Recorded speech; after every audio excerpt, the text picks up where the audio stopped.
Coffee with the Coach, live here at Tim Hortons with head coach and general manager Kevin Hasselberg. And, it's hard to believe that we're already focusing back on hockey after Christmas, but there's no rest for the wicked, they say. And Dragons play tomorrow night in Camrose against the Camrose Kodiaks. It should be a good test for the boys coming off the Christmas break.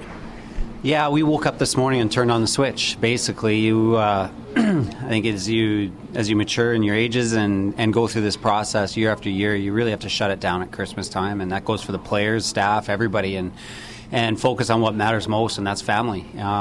So here today, you sent the text out, "Are you available?" and bang, that was kind of the cue. Let's kickstart this and get going. Really excited though. Great group of guys. Challenging scenarios that we faced, some excitement, some high times, some low times. This is where you bring it all together now, dial it in, and begin your trench digging towards the playoffs and the playoff drive. So, but a lot of fun times ahead. We got 2 overnight road trips post New Year's here, and we're excited to get things going. Well, and there's been some excitement as well going on because, of course, it's the Max Midget tournament, and a lot of the Dragons prospects are playing in this Max Midget tournament. So, yes, you've probably spent some time with the family and stuff like that, but you probably have been focused on that as well.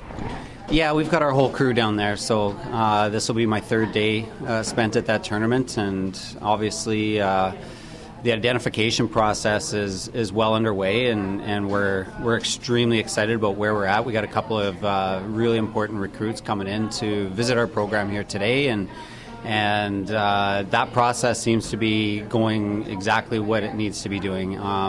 So, it's a never-ending battle. When it comes to recruiting, you might win 30% of the time, 20% of the time. With every 10th family you've talked to, you might get 3 commitments out of that group. But one thing I do know is that we've really identified character, talent, and community people that are going to fit in well with our organizational values. And it's just going to strengthen the program moving forward. Well, let's look ahead. This game against Camrose now, how hard is it going to be to get the boys focused on starting to play hockey again, because everybody's had that family time, had that nice little break, and, like you said before, turn the switch on. How hard do you think it will be to turn that switch on here with the Dragons starting today? I don't think it'll be a problem at all. We've got great leaders. We've got driven players. There's a lot of enthusiasm and excitement to get home for Christmas, but I also think that there is some shared enthusiasm and excitement to get things going again in the second half of the season here, and to forward look into what the playoff picture might look like. So the break was needed. Our group was tired. Our group was fatigued. They needed to get away. But at the same time, we've got a very hungry group as well that has a strong leadership base.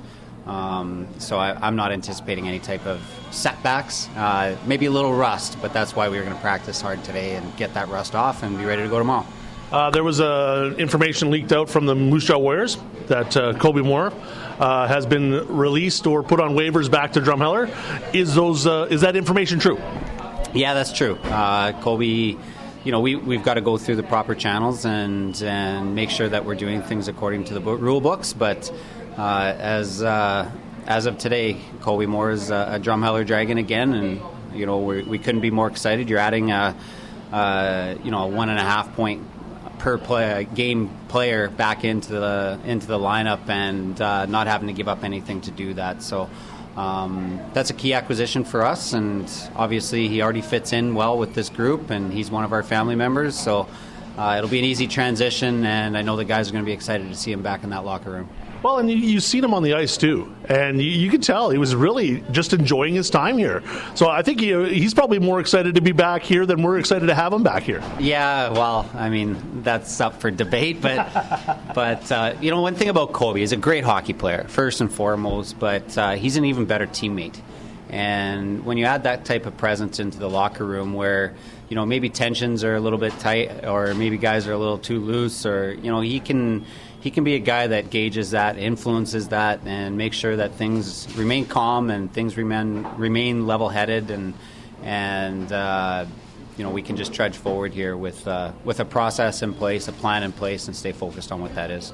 Well, we got lots of work ahead of us this next week. We've got 3 road games and a big trip up north. Should be an exciting one. Thanks again for this, Kevin.